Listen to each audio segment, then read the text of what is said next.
there's this little hubbub going around in Cowboy Nation. And Will Steele, I told you the woes and the dread and the plight of a show that comes on at 3 p.m. Central.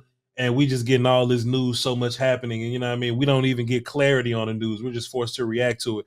And you know, sometimes I feel like things aren't always worth reporting, but, you know, you just kind of got to talk about any little thing that you have to talk about. But Dak Prescott was limited today at practice.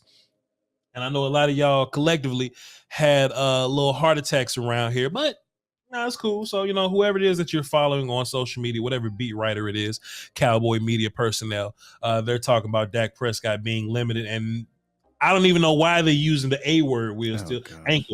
Ankle, which is an attachment of your wrist. So Dak's bottom. So look, Dak's lower body wrist, right? Showed up on the injury report. It showed up on the injury report. Content came with it. Hold up. I wonder if teams can do that now. Like go on the injury report and be like, "Hey, his lower body wrist is hurt." To just throw people off. Just throw them off.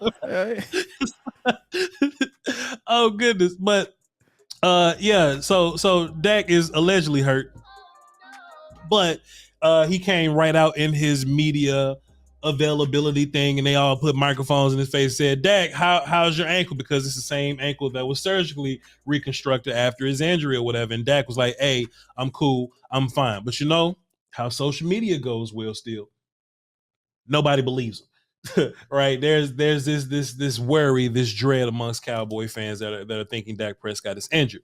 And this is the one thing that I thought about, Will Steele. Before anybody even came out and said what's wrong, the first thing I thought about, if your star player, your first team quarterback, if Dak Prescott is really hurt to any capacity, he wouldn't be talking to y'all asses. Yeah. He'll be getting an MRI somewhere.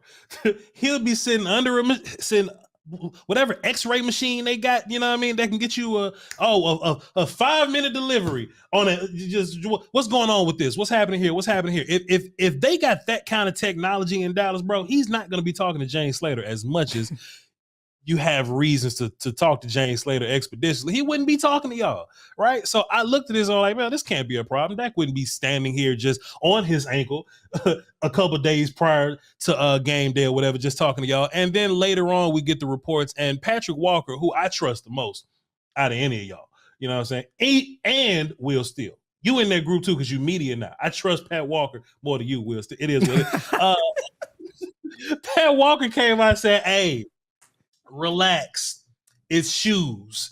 And Dak came out and said, hey, relax, it's shoes. Now, Will, I know I was on the I'm not worried train to start, right? But I ain't never heard nobody get kept off of a practice report or a, you know, whatever, because they had to change shoes. And how come they don't have a change of shoes in their form? And why he had to sit the whole practice out with a change of shoe? Like, I just had questions. I don't think that this is a thing or whatever, but I've never seen shoes being a reason to be put on the injury list, Wilson. If I'm reading this correctly, it looked like he tried different cleats today. Mm-hmm.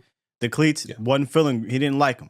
All right. And he decided to leave practice because he said, this is not comfortable on my ankle. Ankle. So he left practice because he needed to change his shoes because it wasn't comfortable on his ankle. And he said that if you don't report a lower body wrist injury, you can get fined in the NFL. So to me, this just sounds like semantics. Like, okay, because I left practice to go get new shoes because it didn't feel good on my ankle, we have to now report it as a situation. So this is nothing. I agree. But if Dak is going to be a Jordan ambassador, you just can't come out and let people know that the 11s ain't shit. Now that, you know what I mean? That's a whole different discussion. You can't let people know. Yeah, Mike should be, hey, fella. Hey, shit. Hey, bro. Yeah. Hey, get the ones though, but the 11s. This was nothing, man. This was nothing, and I know that everybody had their little heart attack going into it, man. You know, game one's right around the corner, and we want to be in the best shape that we possibly can. And it's Dak's, you know, ankle. We don't want to go into a Tom Brady fight without a Dak Prescott, but he'll be fine. He'll be good to go. He's gonna go to practice tomorrow, and we'll be good to go. Todd Archer just says last summer Dak Prescott downplayed a Todd latissimus, his lat motherfucker. He downplayed a lat strain that kept him off the field during training camp. You can't trust everybody. You can't trust them all. You know what I mean? So I there's a handful of people I listen to. There's a handful of people that benefit from stirring up dread in the Cowboys. To me, I ain't gonna say nothing because we kind of peers now, and I consider myself, media almost. There definitely is, Voch. You're not wrong. I think this some nonsense, man. I think this is very much so nonsense.